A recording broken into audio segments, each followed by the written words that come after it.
Welcome to Pod Save America. I'm John Lovett. I just wrapped a conversation with JB Pritzker. We covered a lot of ground. I really appreciated getting to talk to him. We talked about fighting back against Trump without getting defined by Trump. We talked about how our childhoods shape us, including how losses in his own life shaped him, and the difference between having money and having values, and coming from a wealthy family while advocating for progressive causes. We talked about Star Wars and Andor and the ways in which it is relevant and inspiring to us now. We went back and forth on some Star Trek movies. We talked about gambling. He's a man after my own heart. It was a great conversation. I really liked getting a chance to talk with him. I think you'll like it too. So here it is.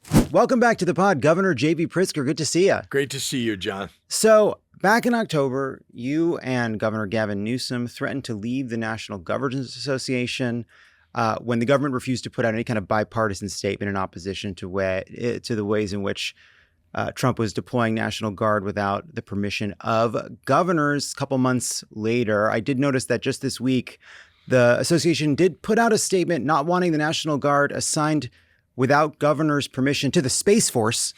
I have not seen any other statements. Where are we with the bipartisan governors on defending your prerogatives? Well, I'll remind you that back in 2024, there was actually a move by Biden to deploy the National Guard for the Space Force. Mm-hmm. And Greg Abbott and the rest of the Republicans and Democrats, too, was unanimous, in fact, including me, mm-hmm. said this is an improper use of the National Guard by the federal government, federalizing them for the Space Force. So, you know, that was the feeling of Republicans and Democrats in 2024. Donald Trump gets elected, and all of a sudden Greg Abbott is standing there, you know, saying essentially, no, it's fine for the president to federalize troops and send them into American cities or use them for other purposes. And this is like the story of the Trump administration, of course, is where all the Republicans have caved entirely, and they're willing to contradict themselves a year later. So where we stand now is that I mean, I have the same position that I had a year ago, but clearly Greg Abbott and other Republicans don't. There have been a couple of Republicans. I want to give some credit here because Governor Stitt from Oklahoma, Governor Scott from Vermont, both came out and said, well, Stitt in particular said, like, you know, we wouldn't want Pritzker sending his National Guard into Oklahoma. Right. And, you know, and Scott similarly criticized the federalizing of these troops for the purposes the president was using them for. And so, look, I mean, there are Republicans who agree on states' rights. By the way, remember that when they were the states' rights party? And now, you know, it's just that everybody's caved and they've all become collaborators.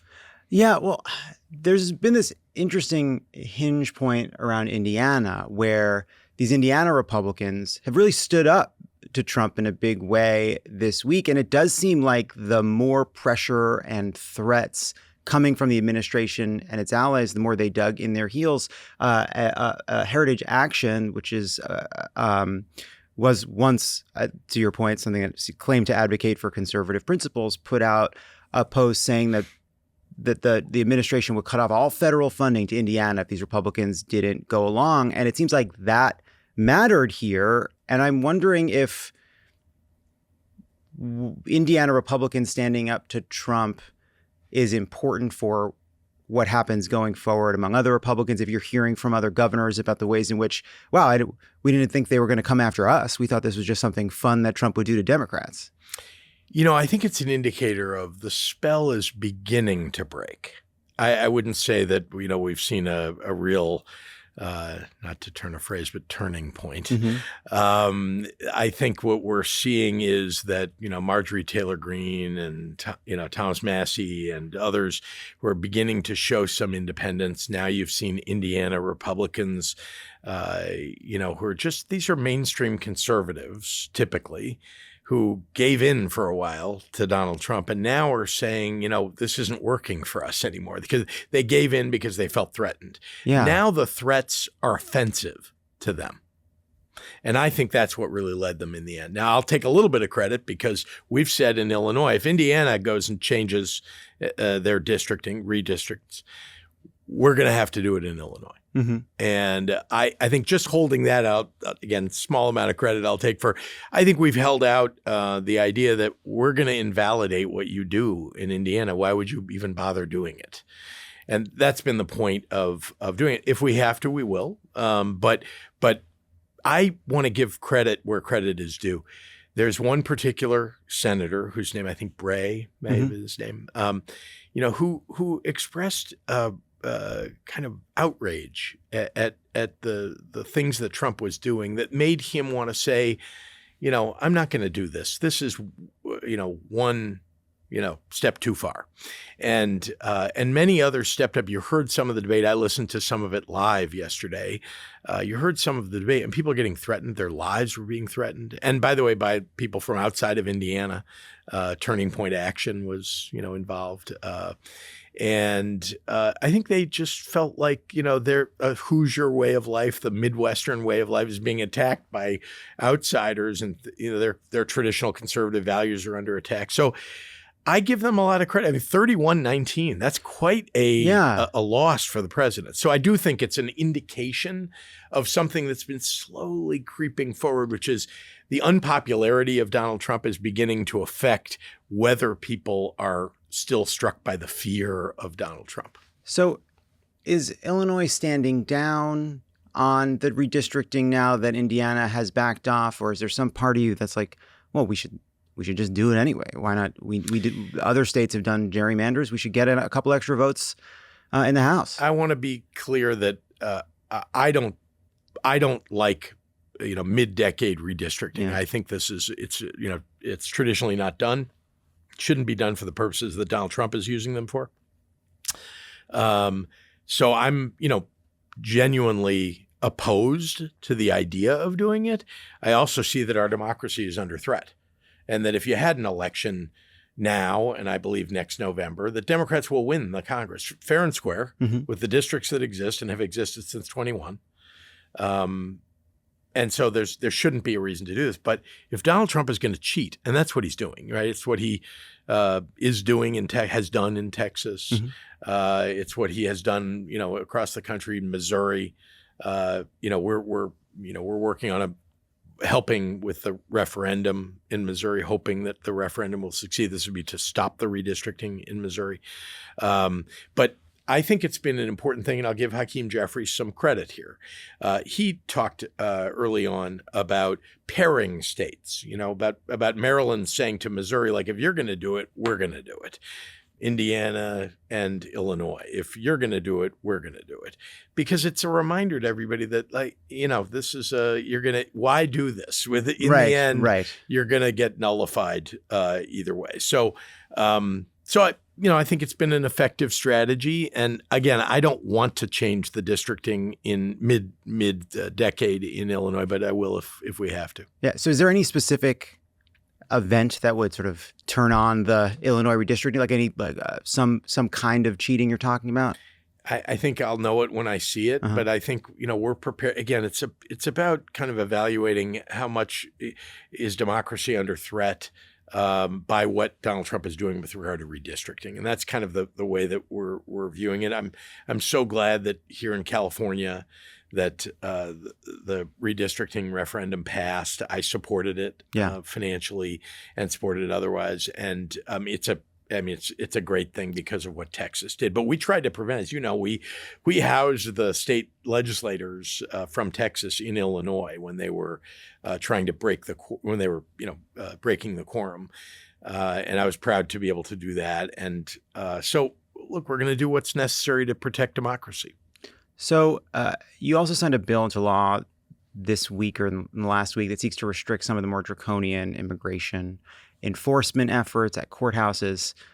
And on the one hand, Trump promised to go after the worst of the worst. When he's not doing that, it is not just the right thing to do, but good politics. These are not popular enforcement measures against people just trying to earn a living. On the other hand, been in this sort of political tit for tat with Trump. Trump does this. You speak out against it rightfully. He criticizes you, threatens to throw you in jail. We end up in this loop, and you're fighting to do what's right. But it's also very reactive. You have to be reactive to what Trump is doing. And I'm wondering what you imagine the Democratic vision is for immigration post-Trump. Like what is our view on enforcement, the border, path to citizenship in a world where we're moving past him? Well, I suppose I shouldn't claim that I'm speaking for the Democratic Party when I tell you what my reaction is and what we ought to do about immigration in the United States. I'll just speak for myself. I think we should have strong borders. I think that we got to, you don't have a country if you don't have a border that you're protecting. But I also think that we ought to have a lot of immigration, and we should do it where we're actually allowing into the country the very people, by the way, many of them that Donald Trump is now attacking and throwing out of the country. These are hard. I'm talking about the people who've been here for 5, 10, 20 years, hardworking, raising families, paying taxes, law-abiding, right? All of those folks, some, and people who are undocumented, right? Those are the very people you'd want to have come into the country if you had a proper immigration policy. Right. And so we ought to fix it so that we actually are doing that. And giving people who are here, who I get, some of them, by the way, have broken the law because they crossed the border without permission, but also some who overstayed a visa and are here undocumented, that, we ought to have a path for those folks to stay. We can all have a debate about whether they should become citizens or legal residents or what the status should be. But you don't want to throw out the people who are law-abiding, tax-paying, and holding down jobs and doing the right thing. What we want to do, I believe, is truly get violent criminals who are undocumented out of this country. I absolutely believe that. I think if they've been caught and they've been convicted, they should be in our prisons. I don't want them released outside the country as if like they're getting rewarded almost, right? If they're caught and they've been convicted, we ought to hold them in our prisons, and they ought to be punished. But that's 2.6% of the people who were detained in Illinois were people who had committed a violent crime. 2.6%. I'm glad all of them were caught. But what about the other, 97.4% of people that were stopped, right? So remember, and many of those people also, I should point out, were U.S. citizens and legal residents. It wasn't just undocumented people, the other 94.7%, This is a huge problem of, a breach of habeas corpus, of due process. And I'm very worried. This is the attack on democracy, or the beginning of the attack on democracy, that I think all of us should be reactive to right now. And our policy as Democrats ought to be, we don't think you should be kidnapped off the street and disappeared, that due process is very important to people, and that the people who should be caught and held criminally liable, very first and foremost, are the violent criminals and not people who are just doing the right thing who happen to be here undocumented. Yeah, it seems like there was this moment where Democrats were trying to kind of appeal to Hispanics or trying to appeal to the left, and became really uncomfortable talking about immigration enforcement or border enforcement. But it does seem to me that if you want a generous immigration policy in this country, like really generous, where we are welcoming people and kind of building a bigger country, that will be hand in hand with enforcement. It has to, a secure border, rules that are actually enforced. Have you thought about what that would look like in a world in which we've watched the Trump administration turn ICE and the Border Patrol into this kind of radicalized agency? Do you need to start over? Do you need to rethink enforcement? Do you think, what happens? No, the way they're doing it now is just dead wrong. I mean, and I believe unconstitutional. I mean, marching people in uniforms in our automatic weapons through our major cities, where they're mostly just stopping people for being black and brown, not because they're actually undocumented or have committed crimes. That's clearly something that all of us ought to stand up against. And we lived through that, as you know. We are living through it now. It hasn't ended in Chicago, right? Yeah. They've diminished a few of the people. They've taken them and moved them on to Charlotte and now to New Orleans. But I want, we should step back just for a moment and remind each other and your audience, why is immigration important for the United States? First of all, we're a nation mostly of immigrants. That is who we are fundamentally at our core. And we ought to always be that. It's what's made our country great in many ways already. Mm-hmm. And I can say my own family, I don't know your history, but my own family came here as refugees, would have been killed in Ukraine if they hadn't been allowed to come to the United States. And they came with nothing. Immigrants are the most entrepreneurial. Immigrants are the most grateful and patriotic because of what the United States represents to them and what they had to leave behind and chose to leave behind to come to. And then let's face it, the economy of the United States is dependent on immigrants for a variety of reasons. Let me tell you the biggest one, aside from, people like to say, that, well, there are jobs that immigrants will take that other people. Actually, the bigger reason is, when you look at the Fortune 500, the largest companies in the United States, nearly half of those companies were founded by immigrants or the first generation children of immigrants. Half. So the economy of our country, putting aside the jobs that people will take and the taxes that people pay and so on, is dependent upon, because of the entrepreneurial nature of people who come to this country grateful and patriotic in the way that I think all of us want.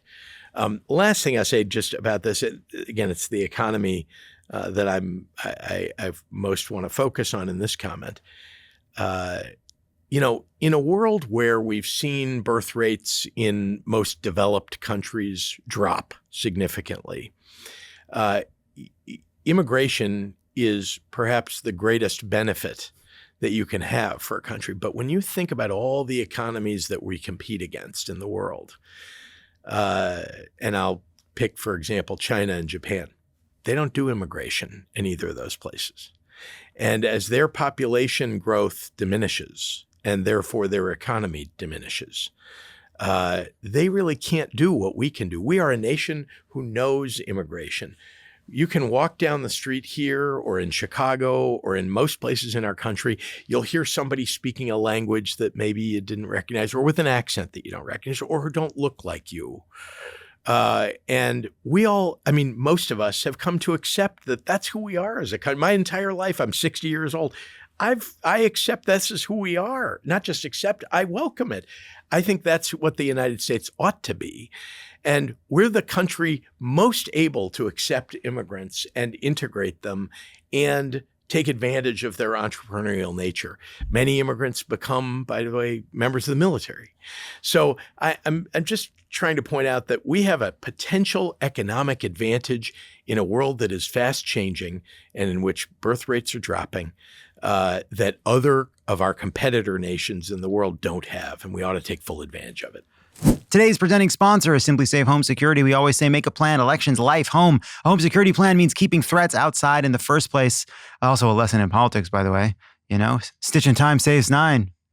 That's what I say in terms of winning elections. Gotta win them. Gotta win them. Gotta win them. Not these moral victories Democrats are so favorable. They love them. Democrats love them. We only lost by 6. Yeah, we only lost by it's a single-digit loss. Oh, great. Take that to the bank. They'll say no. They say this doesn't go in the bank. It's nothing.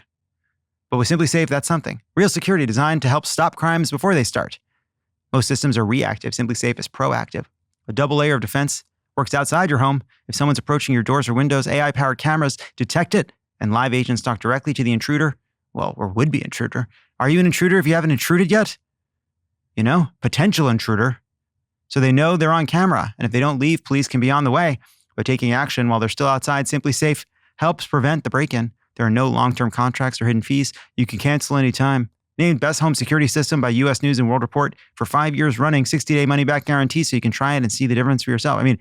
If you put on all your spelunking gear and then you drive to the cave, you don't go in, you're not a spelunker. You just look like one. Is that from Plato? I don't think so. I think it's similar to the cave. Got it. I think it's, what if you saw the spelunker walking by and you only saw a shadow of the spelunker? I wonder what you'd say then. You'd say, is that real? Hold on. You say, hold on. Point is Simply Safe. Whether you live in a cave or a home, you need to keep it safe. That's right. All right? That's what the lesson of Plato's The Cave is. If you think about it, it's merely about keeping yourself safe and peace of mind with Simply Safe. That's what I got. You set it up. It's easy to customize it. App is really great and simple and easy to use. The customer support was completely reliable. It worked great. It was completely trustworthy. I definitely got a lot of peace of mind from it and recommend it. This month only, take 50% off any new system. This is one of the best prices you will ever see for Simply Safe. Don't miss it. SimplySafe.com/crooked. Again, that's SimplySafe.com/crooked and lock in your discount. There's no safe like Simply Safe. Pod Save America is brought to you by Policy Genius. You know what was a great gift? What? Sega Genesis. Sega Genesis. Great game. Mm-hmm. NHLPA hockey, so much fun. Just burned hours, months of my life playing that game. I wish, though, it could have lasted a lifetime because those things, they eventually break. You can only blow on the cartridge so many times before it just stops working. Speaking of eventually running out, our lives. Did you know that nearly half of American families say that they would experience financial hardship within 6 months if they lost their primary income earner? You know, in the game Mortal Kombat, you could do a code, and the code was ABACABB. Do you remember what it did? Yes. Blood mode. Blood mode. So good. And then you would say what? Which brings us back to life insurance, fatality. Fatality. There's an easy way to secure your family's future, and that's with Policy Genius. Secure your future before the new year begins. Lock in your life insurance today. Policy Genius is an online insurance marketplace that allows you to compare quotes from America's top insurers side by side for free. Their licensed team helps you get what you need fast so you can get on with your life. Easily find out what you need, coverage amounts, prices, terms, no guesswork, just clarity. Policy Genius helps you find your most affordable policy that meets your needs. They answer questions, handle paperwork, and advocate for you throughout the process. Policy Genius has thousands of 5-star reviews on Google and Trustpilot from customers who found the best policy fit for their needs, like Raiden. He got a good coverage before the Kumite. That's probably a different movie. Do you remember what this code does? Up, down, left, right, BA, select, start? Contra, right? That's right. Yeah, hell yeah, dude. With Policy Genius, real users have gotten 20-year, $2 million policies for just $53 a month. Don't wait until next year. Give your family the gift of security today with Policy Genius. Head to policygenius.com/crooked to compare life insurance quotes from top companies and see how much you could save. That's policygenius.com/crooked. On that question of the economy, right now we got people who think Trump is failing to make life more affordable, his just dismal approval on the economy. People have gotten the impression that he's distracted by all these other issues. I don't know where they're getting that impression from. But they're not ready to trust Democrats. One recent poll that among voters who care most about the cost of living, it's still 50-50 with Republicans, in part because, yes, some of the people that swung to Trump in 2024 are swinging back, but there's a lot of independents, especially some white moderates, who just don't trust the Democratic Party on this issue, even though it's their most important issue. What is the argument we should be making? What is the story we're not telling? Why are we struggling so much to make an argument on affordability to people? Well, I believe Republicans have helped to define Democrats, and we've let them do it, right? That we ought to be reminding everybody what fundamentally why I, for example, became a Democrat. Why do we believe in the party? What is it about being a Democrat that's different than being a Republican? And I believe that's because we're the party of the working class. It's because we're the party that really believes that everybody ought to have an opportunity, not just white wealthy people. Mm-hmm. And that we creating opportunity for people, creating a path for people to do better in their lives and for their children to do better. That's who we are in the end, fundamentally. And that when people are suffering, that the government is there to create, as many people have now described, you used to say safety net, but I would just say strong floor. Mm-hmm. And I believe that the Republicans could give a darn about that. And so when you talk about, I know affordability is maybe the most important thing on people's minds. I don't really like the word because I don't think it describes everything that's about economics for people. But it is true that things have become less affordable for people, in part because their incomes aren't rising fast enough. And that's another thing I want to say is, when we talk about affordability, we're all talking about let's bring down electric rates. Let's, make sure we do everything we can to at least stop grocery prices from going up or maybe to drop them.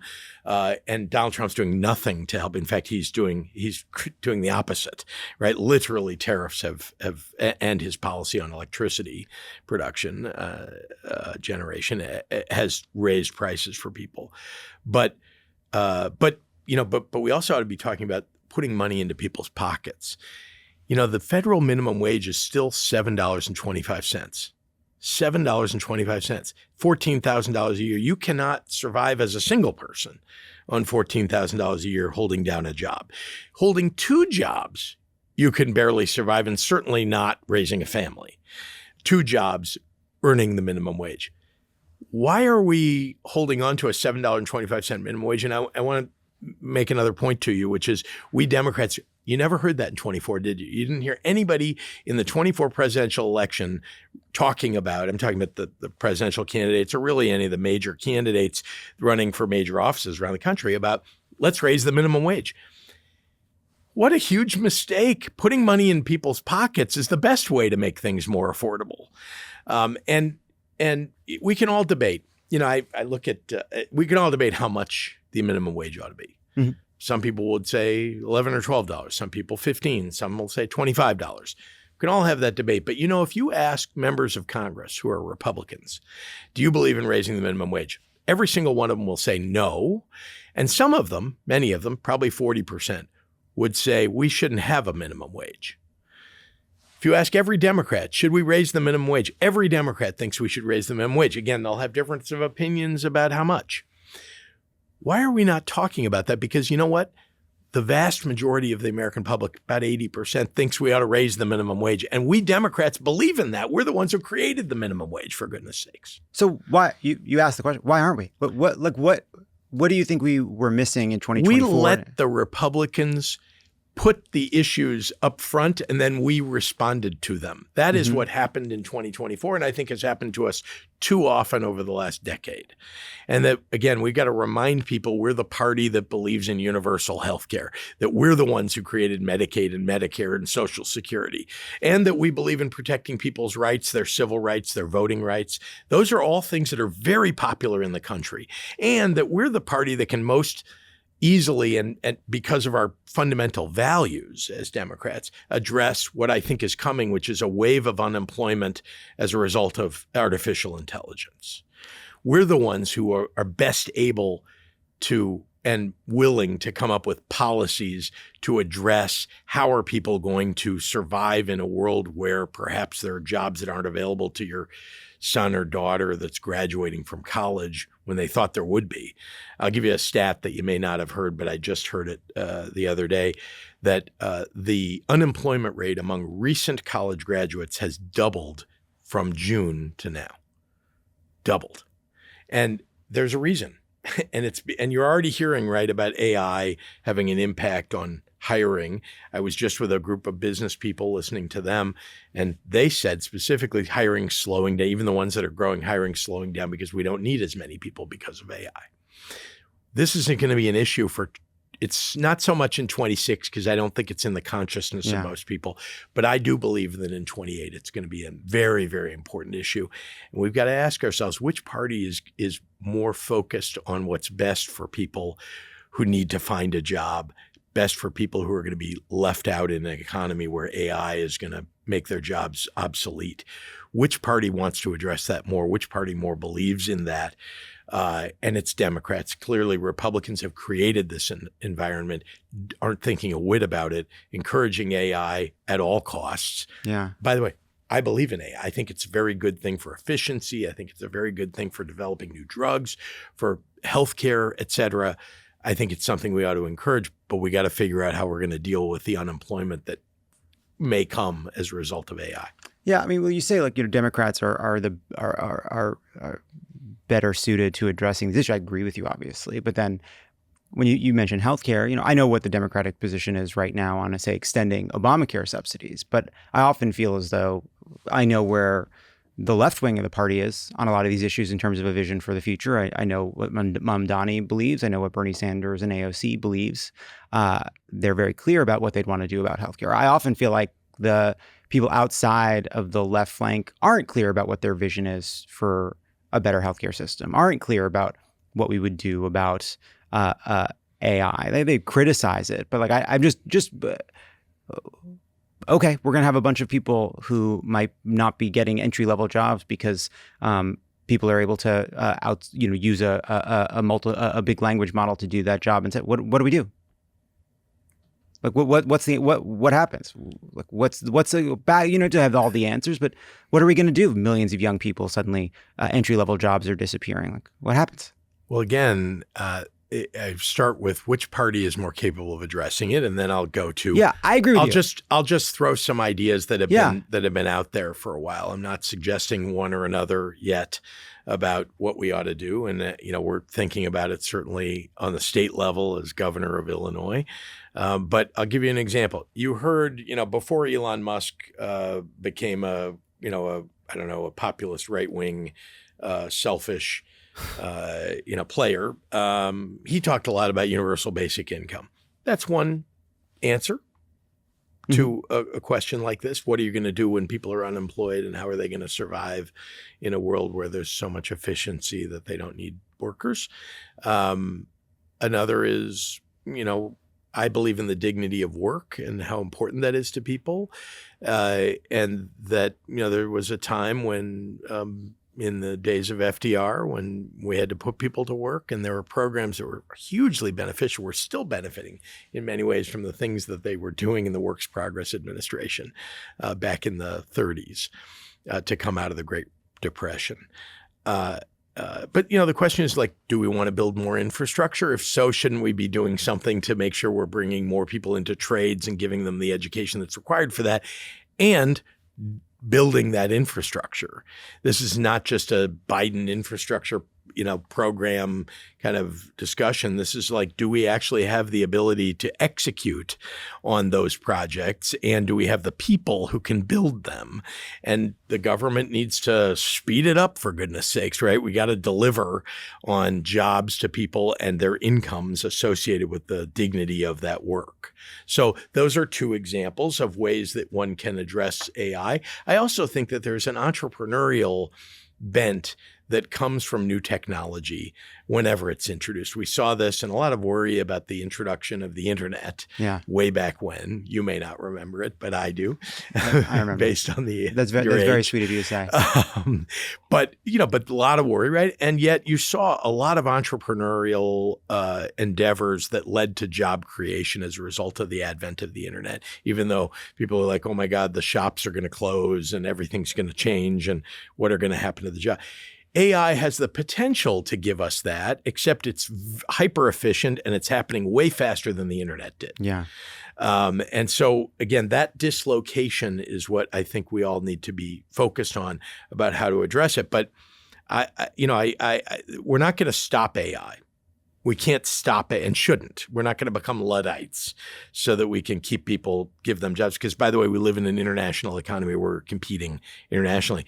China's not going to stop the development of AI. I just want to say no bad ideas in a brainstorm. That's all I'm saying. Let's have the Luddite option on the table. I just I think, look, you're threatening Indiana to make sure they don't do gerrymandering. I'm saying a couple pitchforks outside of Sam Altman's offices once in a while might just saying, hey, we're here. Hey, just keep an eye on that. I thought that's what Dario's doing. Okay. So anyway, I do think that this is something that again, it isn't that Democrats have the policy and so on. And I would also point out, I do not, being a Democrat is being part of a club of people who have similar sets of values, right? Yeah. Just like it's being a Republican. But I also think that there are entrepreneurs within those clubs, so to speak, within the parties, who emerge with ideas that will make a difference and that become the party's policy, right? Because they're good ideas and because they believe that person can carry them out. And that's why, a lot of times, as people have expressed, as you did a little earlier, dismay about, why are Democrats not viewed as having, why are Democrats not succeeding? And what's our policy? What's our new set of our new message and our new policy? And, and I'm all for contemplating that all the time, always making it better and better. But the failure that we've had is not that we haven't had good policies. It's that we've let the Republicans throw issues in front of us, and then we run into a corner chasing that issue, trying to defend ourselves about that issue when we should be sticking to our guns about what we think is important. Yeah. And I'll, again, go back to the minimum wage. Nobody talked about that. Why aren't we not putting that out front and fighting for a higher minimum wage? What's the best example of that kind of chasing Republican? Like what comes to your mind as like, oh, if I need an example of that, this is where I think we got that wrong. Well, I'll give a couple examples. One is this idea that Mamdani is the future of the Democratic Party. All due respect to Democratic socialists, and I respect the campaign that he ran in New York just as a technician, the politics of his campaign were kind of amazing. But he didn't win because he's a Democratic socialist, if you ask me. He ran because, the opposition to that, at least among Democrats, was somebody who's hyper flawed. Yeah. And didn't, and even if you thought, well, those are traditional Democratic values that he held, not somebody who has been accused of sexual assault and, someone who's got the reputation that he had. And so, that is even, whatever your views are within the Democratic Party, you have to admire the idea that Mamdani ran a really, really good campaign and his opposition was incredibly flawed. So I think, we get stuck. Now Mamdani is like, oh, that's who Democrats are. And I remind even Democrats are worried, that like there are Democrats in the center left, right, who worry that the party is now Mamdani. Our party has always been a pretty broad spectrum, always. Yeah. I know that Bernie Sanders really made it, stark for everybody to pay attention to, and Democratic socialists have made it stark, but it's always been there. And the reality is that we are always trying to bridge just like on the Republican side, they have typically, now they're in a cult, but typically they've had the same kind of division, right? You've had what used to be called the country club economic Republicans, and you had the cultural conservative Republicans, and they would fight it out with one another because they had slightly different beliefs.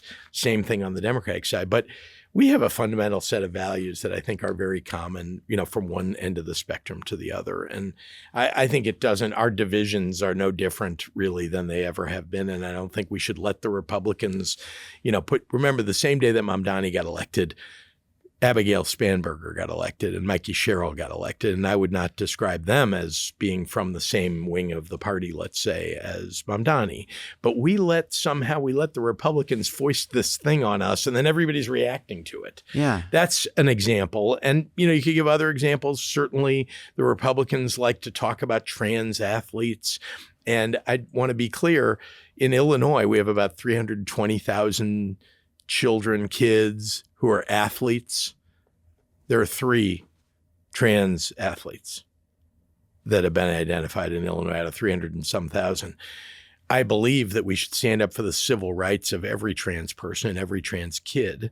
But are we really going to let the Republicans, make this like the number one issue that Democrats are talking about? And I do feel like that's part of what happened. And we shouldn't. We should stand on the principle that we believe in civil rights. We are the party of civil rights, and stand up for the rights of people who are being put upon by the Republicans. That's how we should talk about that issue. And we should not be, like chasing after what would you do if, this bathroom or whether, and this team and so on. We get lost in the issues they put in front of us, as if like, oh, there's a shiny object, let's go over there. We're not silverfish. We should go our own way.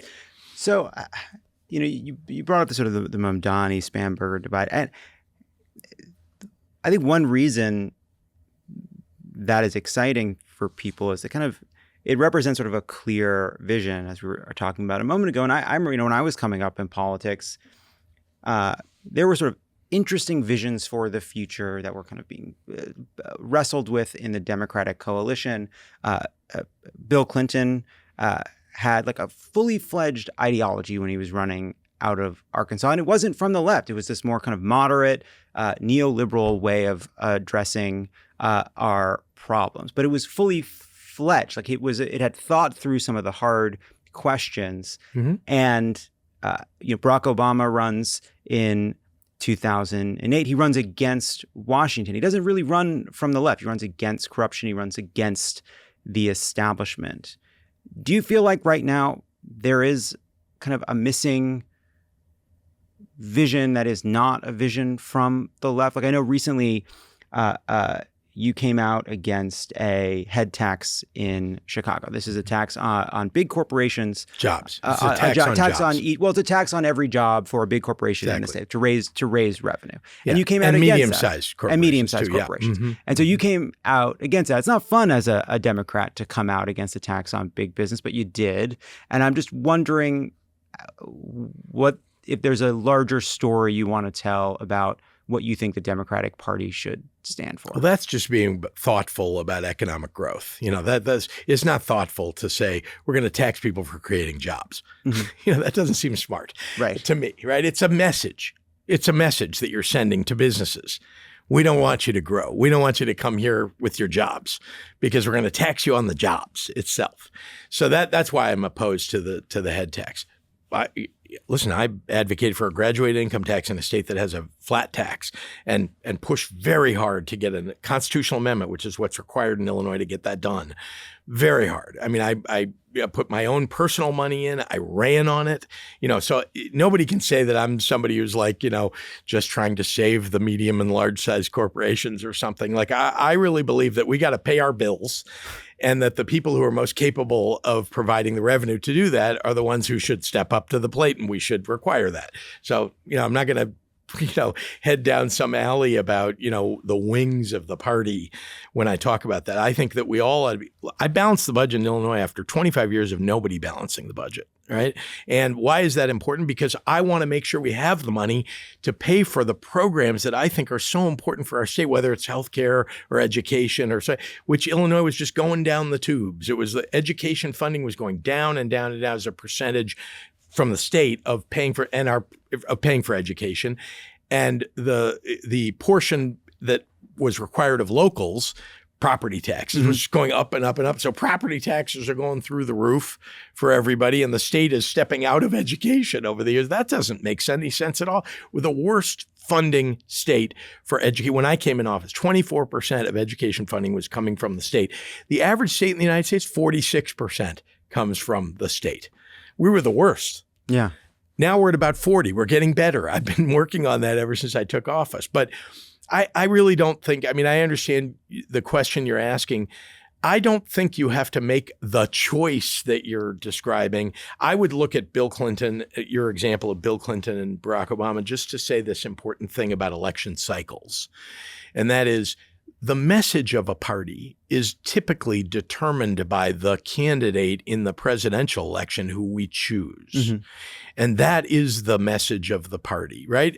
I'm not saying there can't be different views than that person.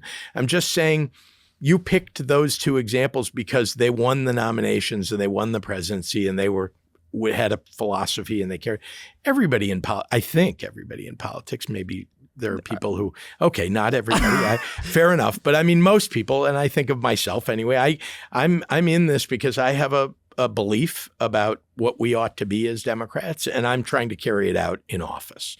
And I believe that candidates, that the message of the party is not determined by you, me, and 50 other people getting in a room, and then when we're all done, we're going to puff a smoke and we come out with the 10 Commandments or whatever, or the new Pope, right? What we do as Democrats in midterm elections is we fight like hell. In particular, this is a lot like the 2018 elections, in my view, in 26, which is, we point at the guys who are in charge on the other side and say, my God, boy, do we need change, right? And so, and everybody's running in their various districts in their states on what's important in those states. Then you get to a presidential election and we choose somebody to represent the party who represents the views that we want to carry forward. Typically, it's a combination of we like the person and we like the views. And that's what's going to happen in 28. It didn't really happen in 24. For a variety of reasons. And, it's not like pointing fingers. One big reason. Right. But I'm saying there were features of the reason, right? Joe Biden decided to run for re-election and then 107 days, before dropped out. And again, not to point fingers or blame or anything, but the reality is I haven't seen that happen in my lifetime. Have you? No. So, and it's very difficult. Primary systems they're painful, they're difficult if you're in them. I've been in a primary myself, very difficult, running against people who you mostly agree with, and have to differentiate yourself. And then, but we go through presidential primaries in the United States where we get to see these people over a period of time in various circumstances about various issues, right? Competing with one another. And eventually we narrow it down, and then somebody gets picked. Maybe it wasn't everybody's first pick, but in the end, we get comfortable with the person who gets picked and their views. We understand what their views are, and we've all come to either compromise to agree with those views or already agreed with them. Didn't happen in 24. And so we don't have like the consensus that typically comes out of a presidential election in our party. And instead, we still have the fundamental values of the party, but not the specific, you just described Bill Clinton, for example. I would not describe, I know he was moderate in the traditional sense of Democratic moderate, right? But he's pro-choice, pro-civil rights. He's somebody who was fighting. He's beloved in the Black community. He started out with like a lot of cred, who also had some views that weren't, he was like, he had his Sister Souljah moment. Yeah, of course. And by the way, this is 30 years. I'm just sort of describing what I think is sort of like all different ways in which a party has coalesced around different visions for the future. Yeah.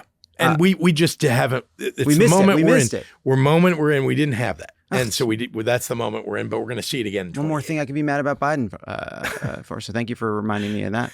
Before we go to break, if you're not sure what to get family and friends for the holidays this year, you could get them a subscription to our Friends of the Pod community at crooked.com/friends. You get a bunch of ad-free episodes. You get a bunch of exclusive subscriber-only content like Dan Pfeiffer's show, Polar Coaster, and a bunch of new stuff we're rolling out. You get to be part of a great community, get to support this independent media company. So whether you're getting one for yourself or for a friend, go to crooked.com/friends, sign up now. We really appreciate it, and you will too. This podcast is sponsored by UNHCR, the UN Refugee Agency. Displacement at its highest level since World War II. More people have been forced to flee than at any time in recorded history. UNHCR can only reach half of those facing life-threatening emergencies due to funding cuts. Humanitarian aid cuts are forcing UNHCR to make impossible choices about who receives help. As wars escalate in Ukraine, Sudan, and elsewhere, the number of refugees is at a record high, just as the help they need is vanishing. Sick children suffering from dehydration and disease can't get access to clean water. Sick and elderly populations are unable to get medical care. Families arriving at overcrowded camps where diseases like cholera are spreading. UNHCR, the UN Refugee Agency, has operations in over 130 countries worldwide. Donations are critical in funding aid to save lives across the globe. Once a donation is made, relief can reach refugees within 72 hours of an emergency. $19 for a kitchen cooking set. $37 provides an individual winter survival kit with a blanket, sleeping mat, kitchen set, and a plastic sheet to insulate their home. $95 provides warm winter clothes for a child. Donate at unrefugees.org/pod to help save lives. Help families survive the deadly winter ahead. Donate at unrefugees.org/pod. This podcast is sponsored by Squarespace. Squarespace is the all-in-one website platform designed to elevate your online presence and drive your success. Squarespace provides all the tools you need to promote and get paid for your services in one platform. Whether you offer consultations, events, or other experiences, Squarespace can help you grow your business. Squarespace offers a complete library of professionally designed and award-winning website templates with options for every use and category. No matter where you start, your website is flexible to what you need, with intuitive drag-and-drop editing, beautiful styling options, unrivaled visual design effects, on-brand AI content, and more ways to list what you offer. No experience required. Squarespace Domains makes it easy to find the best name for your business at one fair, all-inclusive price. No hidden fees or add-ons required. Every Squarespace domain comes with advanced privacy and security tools included to ensure your domain remains online and protected. Plus, Squarespace provides everything you need to bring more of your dream to life. Whether that means building a website or adding a professional email service, don't wait to claim your name. Invest in your dream domain today. Head to squarespace.com for a free trial, and when you're ready to launch, go to squarespace.com/crooked to save 10% off your first purchase of a website or domain. That's squarespace.com/crooked. You're an interesting person to me. And one reason I was, there are a lot of Democrats who just seem like they don't know how to talk to people. They got into, they're people that kind of, front of the classroom kids did well on their tests. They went to the good law schools. They've had an image of themselves in politics for a long time, always imagined themselves kind of always very in this kind of world, very ambitious. And you can see it on them. You can smell it on them. And you just to be honest, like I don't get that from you. Thank you. And maybe you're just really good at hiding it, but I don't get it from you. And it's interesting because if I were to have a bunch of Democrats in front of me, like I wouldn't have picked you as the one who's one of the richest human beings in American politics, a billionaire, grew up as part of this extremely wealthy family. And at the same time, you had this privilege. You also lost your father at a very young age. 10 years later, you lose your mother to alcoholism. And I'm wondering how that tension between the privilege of your childhood and the pain in your childhood has informed your politics. Well, I should start by saying that, when you're a child, you're not directing anything really in your life. Things are happening to you, right? You're fortunate to have two parents, or you're unfortunate to have lost your parents. Somebody's ill in your family. Things happen to you when you're a child, and they imprint on you, especially at an early age. And that's one of the reasons, by the way, long before I became governor, that I've been involved in early childhood development and early childhood education, because I believe that much of who you are today, you, me, everybody, is determined really before you're age 5. And your brain development, your reactivity to the things that happen in the world happens in those various earliest stages of life. And I believe that that's true of me, like things that I experienced in, early days of my life have imprinted on me. I can look back on it. I didn't know at the time that those things were happening to me. I'm just, when people ask, how did you end up this way or that way? You think back on experiences in your life that have directed you in a certain way. And my parents had very strong fundamental, they have in the political world, they were democratic values, but they're about social justice.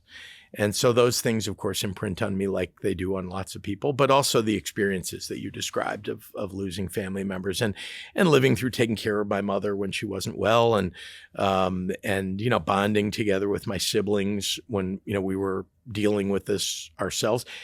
But, the important thing is, to me anyway, when I think back on all that and also, where I am today and what I do today, I think my mother, when she was well, was a Democratic activist. I mean, and I'm talking about, she was an LGBTQ activist. She was not LGBTQ, but she was an activist because she believed in standing up for those rights. And this is the 70s and 60s. I mean, I was too young in the 60s to remember, but when I was old enough to recognize it in the 70s anyway, and, when I was 8, 9, 10, 11 years old, that she was taking me with her to meetings, to rallies, to marches, and all that stuff was probably imprinting on me, right? And I sometimes say, I'm not sure if it was nature or nurture, but whatever it was, those things I still think about today. Like when I signed the Reproductive Health Act, which guarantees a woman's right to choose in the state of Illinois, which many people may not believe because they think Illinois is a blue state, but abortion was at risk in the state of Illinois.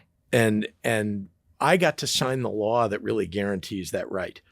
LGBTQ rights, not at all guaranteed. And standing up for civil rights, when those things came before me, when I was fighting for them in the legislature and when they came to my desk, and I thought about like the history that we're making, I was thinking about my mother. And it's not just on those issues, but it's the idea that, standing up for people who aren't like you, but whose rights are being infringed upon, is who I am. I mean, in many ways, we are a product of where we came from. My family is a family of refugees from the Ukraine, and we had nothing. And when I think today about ICE and CBP marching through the streets of Chicago and grabbing people because of the color of their skin and throwing people out of the country who are just working hard and trying to play by the rules, I think about my own family and how I should react to it. I helped to build a Holocaust museum because I believe that everybody should understand that. And that also, being around Holocaust survivors, has informed how I react to Donald Trump and to what the Trump administration is doing. I'm not suggesting that we're heading toward a Holocaust. I'm suggesting, though, that at least the most familiar authoritarian regime to me, because I spent so much time around it, studying the Holocaust and then building a Holocaust museum, is that. And I'm saying, so when some of this stuff is instinctual for me. It's not like, well, I sat down and thought about, each individual thing. I mean, I do think about it, but I also think like I'm instinctually for protecting people's individual rights and making sure that everybody has an opportunity to succeed, because that's kind of where I came from. You took it to policy, and I appreciate that. And maybe this is, too psychological, but there are a lot of people that have come from wealth and they have this chip on their shoulder. Donald Trump is like that. Elon Musk is like that. The Koch brothers are like that. And, you've talked beautifully about how your mother shaped your worldview, but I also can't help but wonder if you hadn't had the pain you had as a young person, that you'd be more of an asshole. But seriously, I'm wondering if you've thought about the ways in which there are experiences you haven't had. You knew what it was. You didn't have to worry about where your next meal was coming from. You never had to worry about that kind of thing. Yeah. But at the same time, you did have to take care of your mother as a kid in a way that that's hard, that forces a kid to grow up. And I'm curious about that aspect. Not what you've learned from your mother, but what you experience. Okay. I would just say that this is about values. It's not about money. I do think, again, you get shaped by your experiences and whether you grew up having things or not having things, right? I mean, all those experiences that you have as a result of that circumstance, right, shape you in a way. But in the end, right, your beliefs about whether we ought to have a SNAP program that actually feeds hungry people, right, and whether we ought to have universally available healthcare, like your beliefs about those things aren't. I mean, they don't have to be defined by the fact that you have or don't have money. Like, how about just the value of a human life and how you're going to react to people's pain? And maybe you could say religion would shape. It's another way. Think your life experiences, your parents, and your religion. All those things I think come together. And I know what you're asking, but I don't know. I mean, I don't evaluate every aspect of how did I come to this conclusion? Yeah. In life, or belief about people's rights or standing up for people who are most in pain or most vulnerable. I think this is how you end up. And I can't explain why Elon Musk is the way he is. I can't. I don't think anybody can. And I don't think anybody can explain really what's wrong with Donald Trump. There is something wrong. Mm-hmm. But I can't explain exactly what happened in his life that led him where he is. He's just that way. And I would argue that goes back to the point I made a little bit earlier, which is sometimes the things that happen very early in your life, which don't seem related to your views and so on, are actually the things that are dictating your views. They don't seem like it. Like if you've lived in a traumatic environment growing up, that trauma, whatever caused it, that trauma has an impact on how you react to things during your life. And you can see it, there are brain scans that have been done, studies of brain scans that show that your brain developed differently if you grew up in a trauma-filled environment versus one that isn't. And all I'm saying is I don't think it's easy to figure out how I ended up or you ended up the way that we are. It's not easy to figure all those things out. I'll just say it isn't about money. I know people want to look at me and say, well, gee, that's a feature that we want to talk about because it's unusual, the fact that I have money. I think it's one of many features that I think have shaped me, but everybody with money doesn't have the same values. Right. Well, that's exactly I think what I'm getting at about it. Mm-hmm. You brought up trauma. A lot of people were traumatized by your Star Wars rankings. Which one do you disagree with? So I will just say, first of all, I just want to say, I was impressed. I want to start out by saying that I was impressed, and I'm just going to give people the order. Number 1, Empire Strikes Back. Number 2, A New Hope. 3, Return of the Jedi. 4, Rogue One. I didn't say A New Hope, by the way. You did. I did. I know you put Star Wars 1977. I changed it to A New Hope. Called. I know. Well, you were. I'm not. I'm older than you are. Thank you for correcting me. Yeah. I'm listening. I'm appreciating our difference.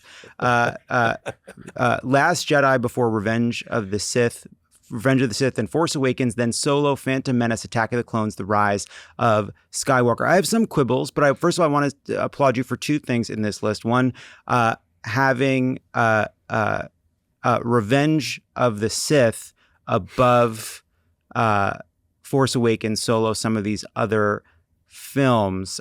I will say, You disagree with that? I think that at some point America will be ready for a politician who will admit that Rogue One is a better film than Return of the Jedi. Okay, I want to say it's funny you say this because Rogue One I think was a terrific film. I do, and it was so out of the blue in a way, right? Because it was I think the first one that wasn't in the whether it was a prequel or not, and I thought it was a terrific film.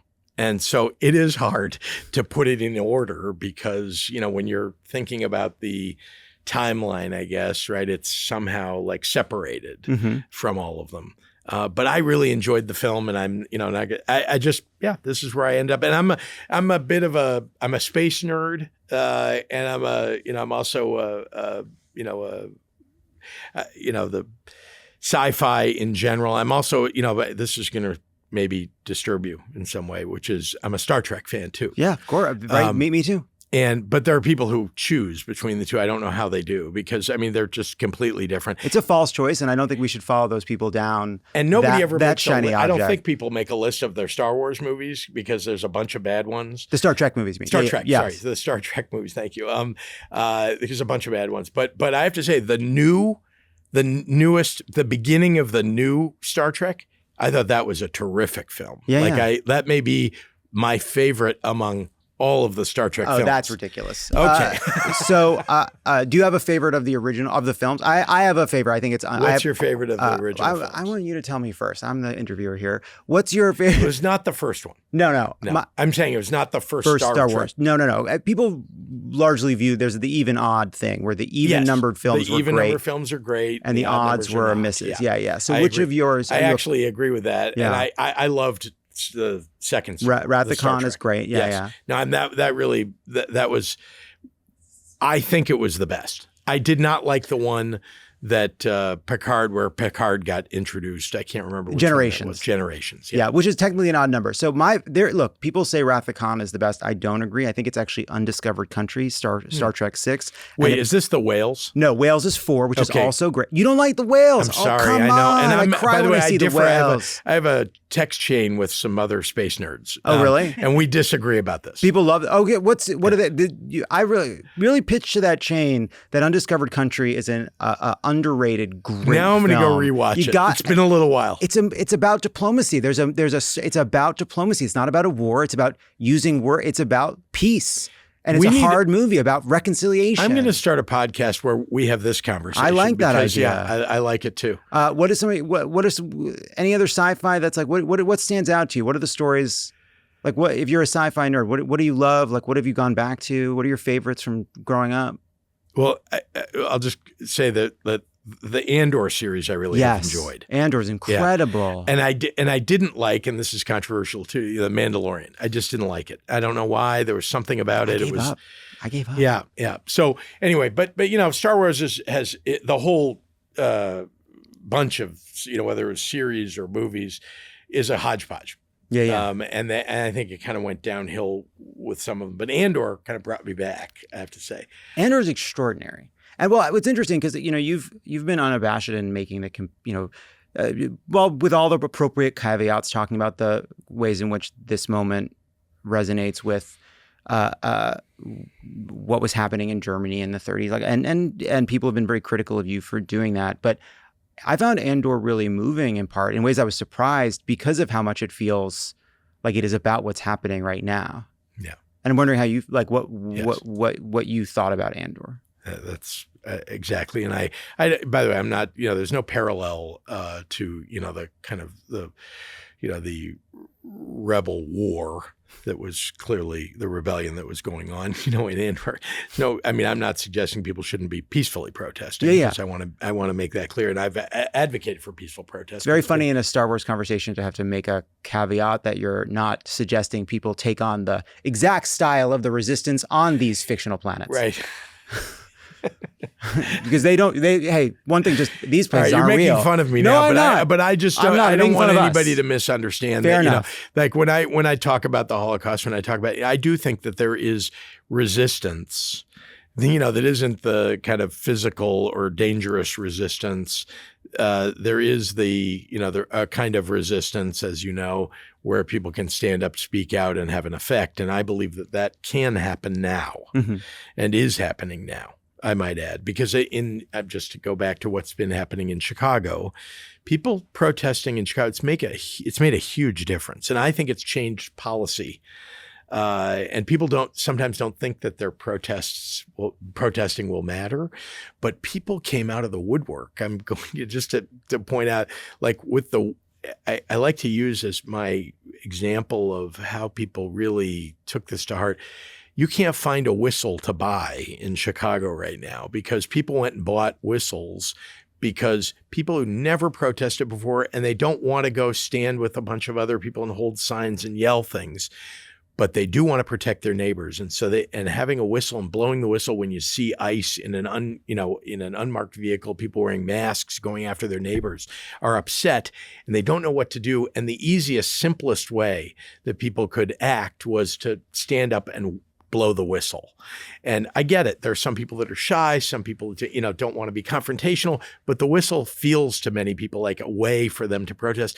And it's an indicator to me, the number of people I'm talking about in quiet suburban neighborhoods who did it. And I know we went from Star Wars. No, I'm to glad. this. I'm glad we should. That's good. I like that. But this is to me this is like, it's to me, the United States is going to be saved from Donald Trump because of those people, because people are willing to break out of their, day-to-day lives. And as hard as, people, politics doesn't have a role in most people's lives, to be honest, right? But they know when the rights of their neighbors are being infringed upon. They understand when the tenor of the country is changing in a way that they don't like, and people do react and are reacting. And I'm seeing it now in a way that I don't know when I've seen before in my lifetime. I mean, when I was very young, of course, protests in the 60s and early 70s about the war. But this is it's personal to people. This is very personal to people who never protested before in their lives. It's funny that that's where your mind went from Andor, because I understand. No, but I understand because there is something. You're watching this fictionalized, this mythical place that we love from the movies and these characters, and then you see what feels like what you've never seen in Star Wars before, which is the ordinary people living under the yoke of this authoritarian government. And then you see how the people doing whatever small thing they can, they're not just fighting for each other, they're fighting against in the end, the ways in which that empire hurts everybody, including the people that are part of it. Yeah. I'm going to give you my, kind of real life analogy. When I was 23, I think, I went with a group of people with an organization called the American Council of Young Political Leaders. I don't know if you've heard of this, but anyway, it's more prominent way back when. And they would take young political leaders from the United States, people who were, state reps or working for congressmen or senators, those kinds of folks, right? Not highfalutin, well-known folks. But I was 23. I got invited to be part of it. And they would take people from other countries and bring them here, and we would learn about each other's political systems.